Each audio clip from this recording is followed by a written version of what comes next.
Hey everyone, welcome back. Today we're diving deep into Think and Grow Rich by Napoleon Hill. One of those books everyone's heard of, right? Yeah, it's a classic for sure. And maybe even a little bit controversial. Definitely.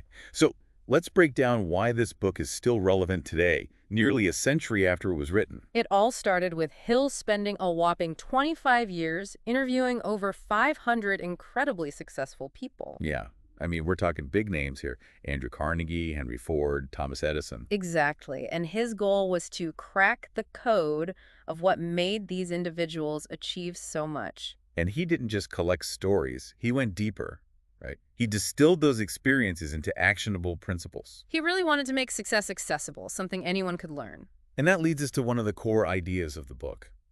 Whatever the mind can conceive and believe, it can achieve. That line is powerful, and it's an idea that's echoed throughout history and various philosophies and even pops up in modern psychology. Yeah, it's almost like this underlying principle of the power of thought to shape reality. Exactly.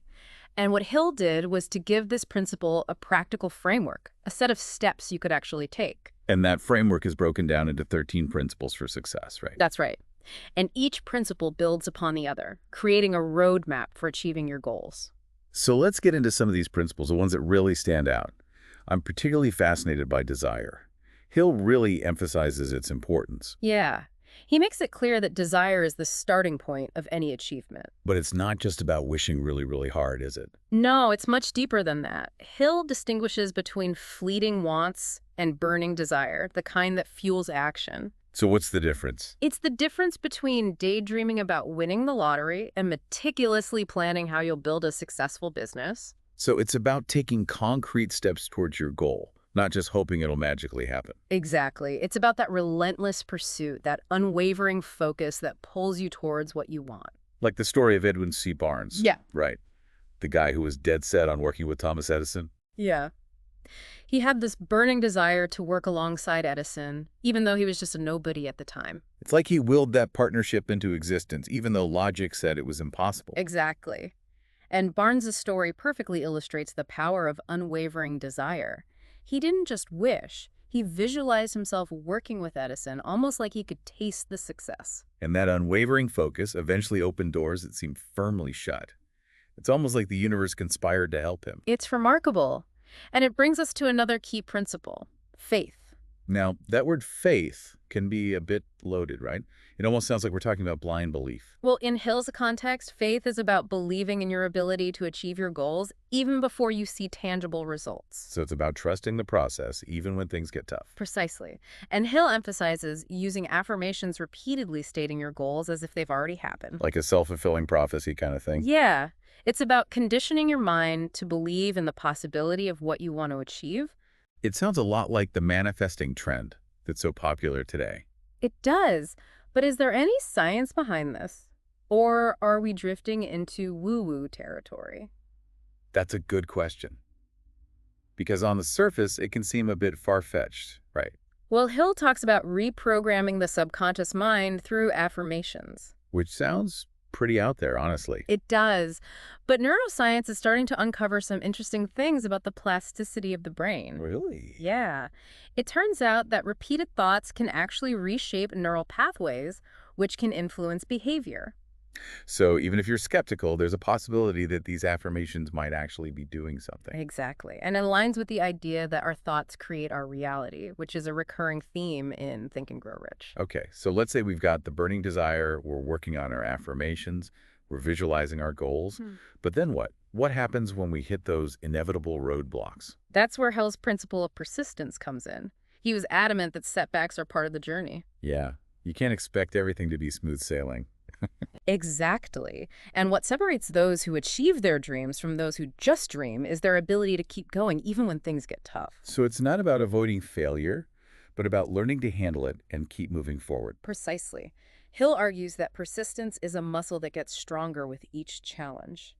It makes you think about all those stories we hear about successful people, right? Those who overcame incredible obstacles to reach their goals. Yeah.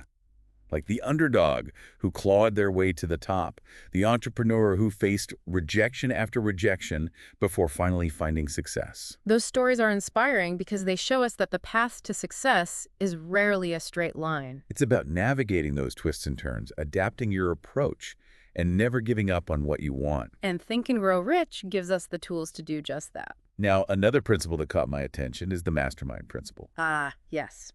Hill believed that surrounding yourself with the right people is crucial for success. It makes sense, right? We're all influenced by the people we spend time with. Exactly. And Hill takes it a step further, suggesting that a mastermind group, a group of like-minded, ambitious individuals, can create an energy that amplifies individual efforts. So it's not just about networking, but about forming deep, meaningful connections with people who challenge and inspire you. Precisely. Think of it as a think tank, where ideas are shared, strategies are refined, and everyone holds each other accountable. It's like having your own personal board of advisors, a group that pushes you to be your best. And celebrates your victories along the way. It makes you wonder, though, how do you find those people, those who truly get you and want to see you succeed? It's a great question, and one that we can explore further. But first, let's take a moment to appreciate some of Hill's memorable quotes, those little nuggets of wisdom that really stick with you. Hill was a master of turning profound ideas into these catchy phrases that stick with you long after you've finished the book. Oh, for sure. Like this one. Set your mind on a definite goal and observe how quickly the world stands aside to let you pass. It's pretty bold. It is, but there's truth to it. When you have that unwavering clarity about what you want, things start to shift around you. You notice opportunities you might have missed before, you attract the right resources, your decisions align with your goals. It's almost like setting your internal GPS, right? And then your actions naturally follow that path. Exactly. And it's not magic, it's about intentionality. When your focus is sharp, you create momentum. Okay, that makes sense. But then there's this other quote. Every adversity, every failure, every heartbreak carries with it the seed of an equal or greater benefit. That one always struck me as a little too optimistic.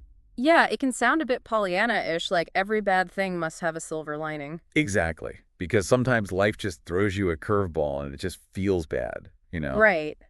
But I think Hill is trying to get us to shift our perspective. Instead of getting stuck in the negativity of a setback, what if we looked for the lesson, the opportunity for growth? So it's not about denying the pain, but about finding meaning in the struggle. Exactly. Because often those challenges push us in directions we wouldn't have considered otherwise. They force us to learn and adapt. And that brings us to another quote that really resonates. Strength and growth come only through continuous effort and struggle.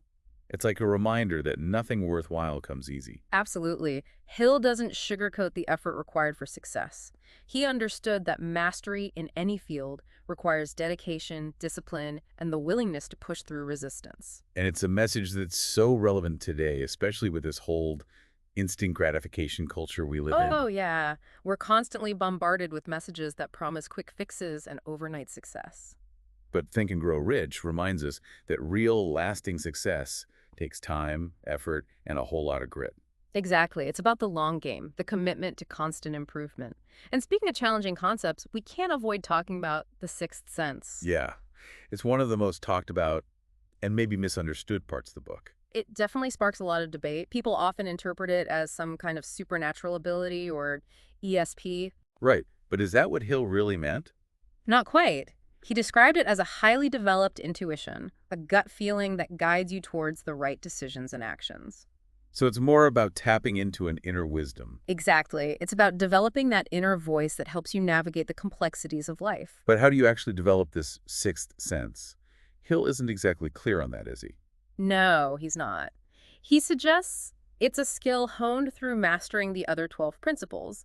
It's like each principle contributes to a heightened awareness, a sharpening of your mental faculties. So it's not something you're born with, but something you cultivate over time. Exactly. It's about training your mind to be more perceptive, more attuned to subtle cues. But isn't relying on intuition a bit risky? I mean, what if it's just wishful thinking? How do you know if it's a genuine intuitive nudge or just you wanting something to be true? That's a valid concern, and Hill himself acknowledges the importance of combining intuition with practical knowledge and sound judgment. So it's not about blindly following every gut feeling, but rather using it as a guide alongside logic and reason. Exactly. It's about finding that balance between head and heart, intuition, and intellect. Now, let's be honest here. Not everyone who reads Think and Grow Rich becomes a millionaire or achieves those massive outward signs of success. Definitely not. And I think that's where some of the criticism comes in. People might misinterpret Hill's message as a guaranteed formula for wealth. Right, because there are so many other factors that contribute to success, like timing, luck, access to resources. And privilege, for sure. We can't ignore those systemic factors. Exactly. So while Think and Grow Rich provides a powerful framework, it's not a one-size-fits-all solution.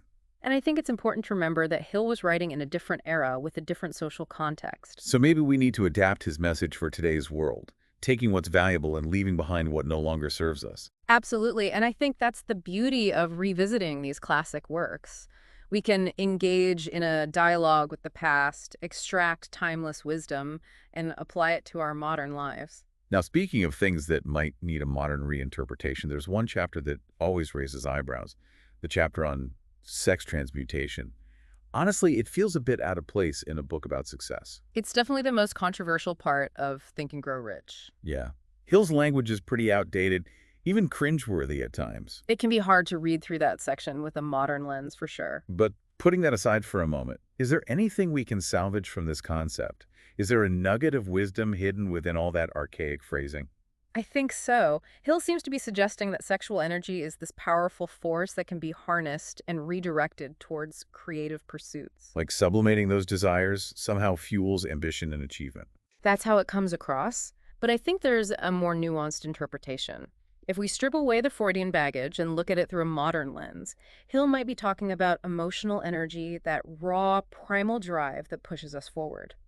So instead of focusing on suppressing those desires, it's about understanding their power and learning to channel that energy constructively. Exactly. And think about the words Hill uses: passion, drive, enthusiasm. These are all intense emotions that can fuel creativity and productivity. But isn't that a bit risky? I mean, those intense emotions can also lead to recklessness, impulsiveness, even burnout. For sure. And I don't think Hill is advocating for unchecked emotional outputs or ignoring healthy boundaries.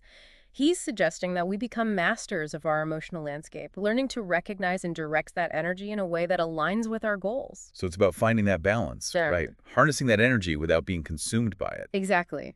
And I think this idea, despite its awkward presentation, is relevant even today. We live in a world of constant stimulation where it's easy to get swept away by distractions and fleeting desires. It's like we're bombarded with things vying for our attention, pulling us in different directions. Right. And Think and Grow Rich, in its own way, reminds us to harness the power of our emotions and focus that energy on something truly meaningful. Okay, so as we wrap up this deep dive into Think and Grow Rich, I'm struck by how this book, with all its flaws and outdated language, still has something to offer us. It really does. It's a testament to Hill's ability to tap into these fundamental truths about human motivation and the power of belief. And while some of his ideas might need a bit of reinterpretation for the 21st century, the core principles he outlines are incredibly valuable. Like setting clear goals, cultivating unwavering belief, persisting through challenges, surrounding yourself with the right people. These ideas are timeless. It's a reminder that we have the power to shape our own reality, to create the life we want.